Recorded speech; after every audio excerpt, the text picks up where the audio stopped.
సన్మానం చేసి సత్కరిస్తున్నారు.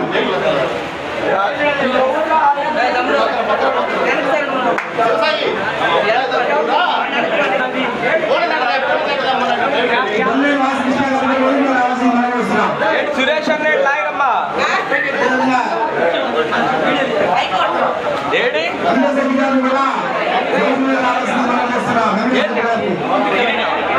వాళ్ళు వేరే వాళ్ళు పెట్టమా అసలు ఆ సాంగ్ నుంచి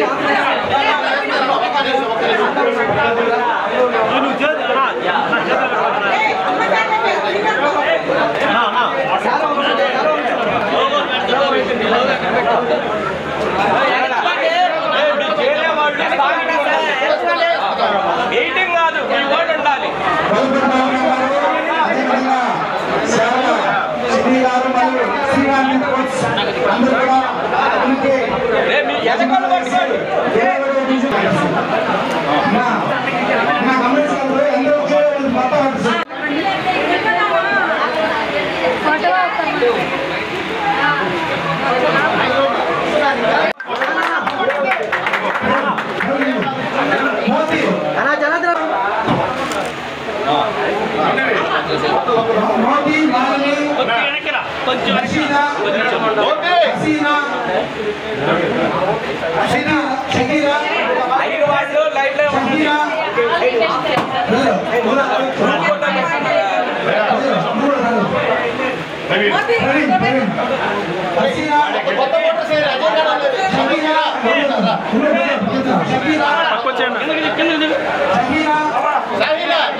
వెనక్కి న్యాయం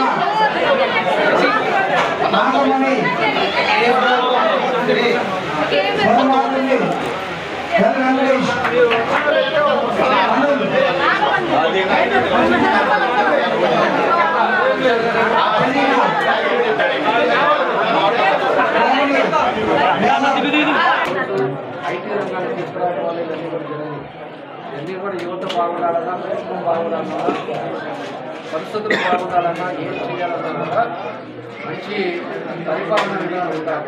మంచి పరిపాలన అంటే ఒక సమర్థవంతమైన నాయకుడు ఉండాలి.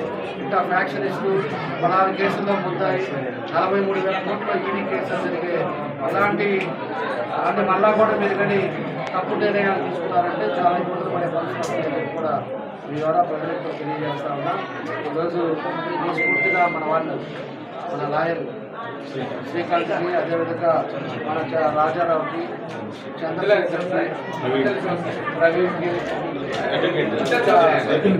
దీపలత మేడం అడ్వకేట్కి అందరికి కూడా మనస్ఫూర్తిగా అభినందనలు ధన్యవాదాలు తెలియజేస్తున్నా. 21 డివిజన్లో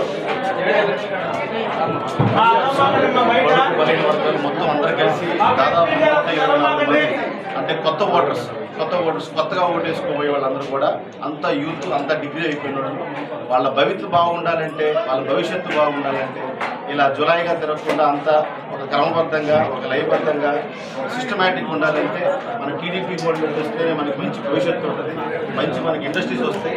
గడిచిన కాలంలో 5 నెలల్లో ఎక్కడ కూడా మన రాష్ట్రంలో కానీ ఒక కొత్త ఇండస్ట్రీ వచ్చింది ఏమీ లేదు. 2014లో చంద్రబాబు నాయుడు గారు పెట్టి ఇండస్ట్రీస్ ఏదైతే ఉందో యువత అంతా ఇక్కడ నుంచి ఇంకో ఊరికి వెళ్ళిపోతుంది.